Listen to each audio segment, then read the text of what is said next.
Bueno, vamos con la última clase de los tres poderes. Hemos visto el poder ejecutivo, el legislativo. Nos queda, aquí lo tiene en el título, el poder judicial. Como siempre arrancamos con las principales funciones. ¿Cuál es la función del poder judicial? Bueno, lo dice la palabra. El principio, para destacar, impartir justicia, o sea, juzgar. De ahí viene la palabra judicial, ¿no? Ahora la pregunta es, ¿qué significa juzgar? ¿No?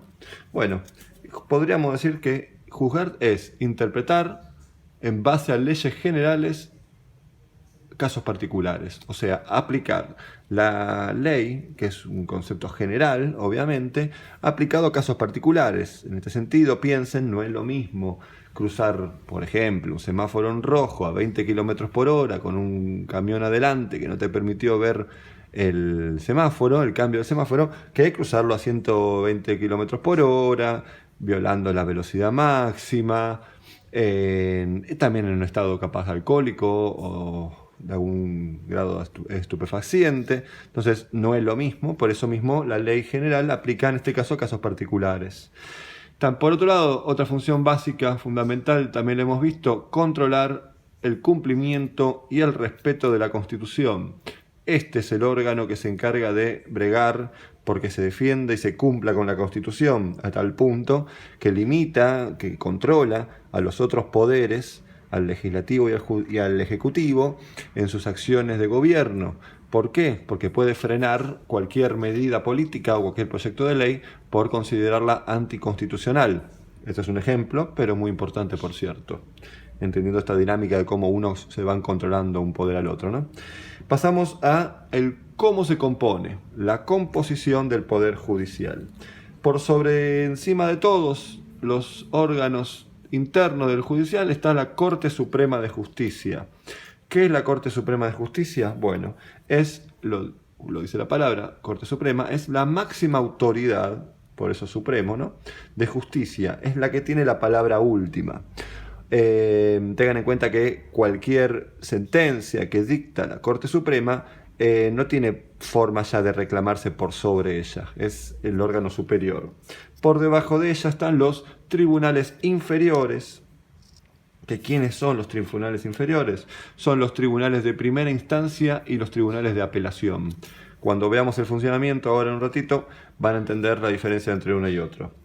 Por otro lado, también lo forma parte del Poder Judicial el Consejo de la Magistratura, que es un órgano colegiado que forma, o sea, hay distintos representantes, tanto hay representantes de las dos cámaras del Congreso, junto con representantes del Ejecutivo, representantes de los propios jueces y hasta también de la facultad, en donde es un órgano encargado de ¿qué?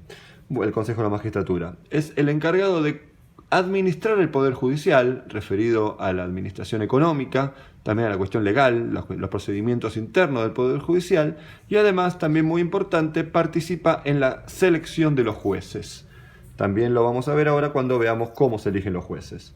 Por último, para destacar, hay otros, pero bueno, yo estoy destacando lo más importante, el Tribunal de Enjuiciamiento, lo dice la palabra, siempre hay que entender las palabras, a qué refieren, para tener una aproximación. ¿Cuál es la función del Tribunal de Enjuiciamiento? Juzgar y remover a los jueces de tribunales inferiores. O sea, son los que controlan y juzgan a los que juzgan, valga el juego de palabras, ¿no? Pero son los encargados de remover, quitar del cargo a un juez cuando no cumple bien con su labor. Bien, frenamos, quitamos todo esto. Un segundo, pasamos ahora sí a los últimos aspectos que me gustaría destacar referido al Poder Judicial. Seguimos con las características. ¿Cuánto dura en el cargo? La duración del cargo de los jueces. Bueno, a diferencia de los otros poderes que son temporales, que duran sus cargos por un tiempo limitado, en el Poder Judicial, los jueces tienen una duración indeterminada de tiempo. O sea, dura en su cargo mientras mantenga un buen comportamiento y desempeño hasta su jubilación. ¿A qué refiere esto? Un juez, desde el momento que es elegido juez, va a hacerlo por toda su vida, hasta que se jubile, claro, hasta que se muera, o que decida renunciar, también puede renunciar, es una de las posibilidades.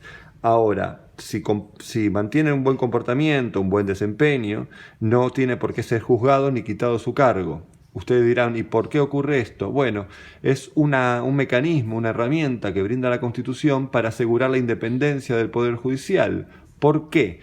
Porque podría ocurrir el caso que cada vez que asume un presidente en el cargo, podría llegar a querer remover a los jueces que no dictan sentencias a favor de ellos o a favor de sus propias políticas. En este sentido, lo que se busca es justamente darle cierta permanencia al cargo de juez para que pueda desempeñarlo libremente. Vamos al cómo se elige a los jueces, cómo es el sistema de elección. En este sentido vamos a separar dos cuestiones. Por un lado, a los magistrados, a los jueces de la Corte Suprema. ¿Cómo se eligen a los jueces de la Corte Suprema? Bueno, es un procedimiento, el sistema de elección del Poder Judicial es un funcionamiento que compete a los otros poderes también. En este caso, los magistrados, los jueces de la Corte Suprema son designados en principio por el presidente y después la Cámara de Senadores por 2/3 de los presentes tiene que avalar la decisión del presidente de elegir a tal o cual juez de la Corte Suprema. Por otro lado también, ¿cómo se eligen a los jueces de los tribunales inferiores? Esto que decíamos, los jueces de la primera instancia y de la apelación. Bueno, aquí hay un texto larguito, pero fácil de entenderlo. Voy a intentar sintetizarlo. En principio, tengan en cuenta esto. Todos los abogados para ser juez, ahí sí hace falta ser abogado, obviamente, y claro está, tener conocimientos del ámbito legal. Bueno, los abogados presentan sus antecedentes laborales y son evaluados. Presentan su carpeta, su currículum y también tienen una evaluación. En base a esto se genera el Consejo de la Magistratura, lo que decíamos antes, elabora una lista según los puntajes de idoneidad, de cómo rindieron estos exámenes y del propio currículum. Y esta lista pasa al presidente, que debe aprobar o puede intercambiar algunas posturas, algunas posiciones, y finalmente el Senado es el que cierra este proceso de elección. Bien, es importante destacar que en este caso hay un trabajo en conjunto para elegir a los jueces del Poder Ejecutivo y el Poder Legislativo. Vamos con lo último, ahora sí, al funcionamiento propio. ¿Cómo funciona? Obviamente, y claro está, a grandes rasgos, porque tampoco podemos meter tanto en detalle, estamos viendo lo general, al funcionamiento del Poder Judicial. Aquí voy a agregar un textito. En principio, ahí dice, hay como pasos, ¿no?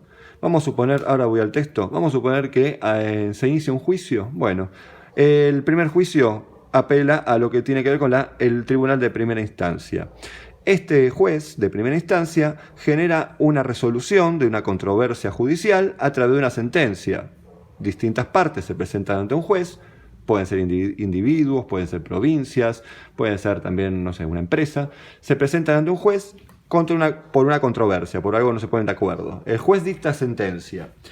Y ahí viene la posibilidad de un segundo juicio. El Tribunal de Apelación tiene que ver con esto, la posibilidad que una de las partes, o a veces las dos, al no estar de acuerdo con la sentencia del primer juez, puede pedir una apelación, un segundo juicio. Bien, en este caso es definitivo, excepto cuando se puede ocurrir que ocurra un tercer juicio que va directamente a la Corte Suprema, no es lo más común, pero puede ocurrir, en donde está habilitado esta posibilidad de ir a un tercer juicio únicamente cuando lo que se está en riesgo son principios constitucionales. Generalmente, la gran mayoría de los casos, termina en la apelación, en la sentencia definitiva. Bien, ahora quería referirme a una palabra importante para entender el funcionamiento, la palabra jurisprudencia. Bien, ¿qué significa esta palabra tan extraña, por cierto? ¿Qué significa la palabra jurisprudencia? Es un veredicto coincidente. Les puse como dos palabras claves para entender esto. Jurisprudencia significa esto: cuando varios jueces determinan una misma sentencia ante casos similares, se habla de que se sienta en jurisprudencia. Es como que es un antecedente que generalmente los jueces pueden utilizar como guía para seguir con el mismo tipo de sentencia ante, claro está, el mismo ejemplo de juicio. Bien, no necesariamente los jueces terminan sentenciando lo mismo, puede ocurrir el caso que no, pero se habla de jurisprudencia cuando hay esta cuestión de un mismo veredicto, una misma sentencia coincidente ante las mismas causas.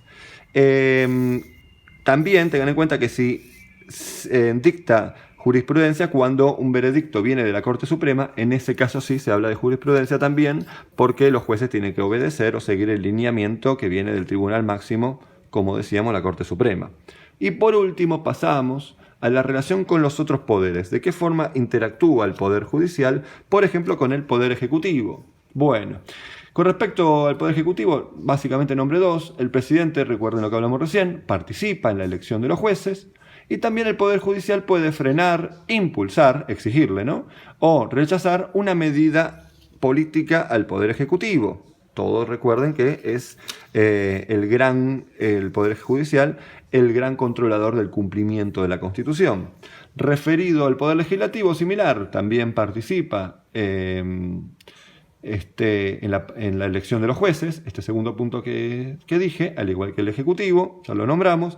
También puede rechazar el Poder Judicial un proyecto de ley por considerarla anticonstitucional, lo mismo referido a que recién referimos al Poder Ejecutivo.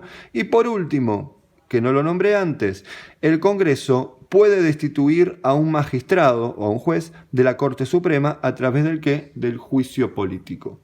Recuerden, los jueces de los tribunales inferiores hay un tribunal de enjuiciamiento. Ahora, para quitarle el cargo a un miembro de la Corte Suprema, se tiene que ocurrir un juicio político dentro del Congreso, al igual que lo pueden hacer un diputado, a un senador o al mismo presidente, en donde la Cámara de Diputados tiene que aprobar por mayoría habilitar el juicio, y la Cámara de Senadores es el que define la destitución o no del cargo.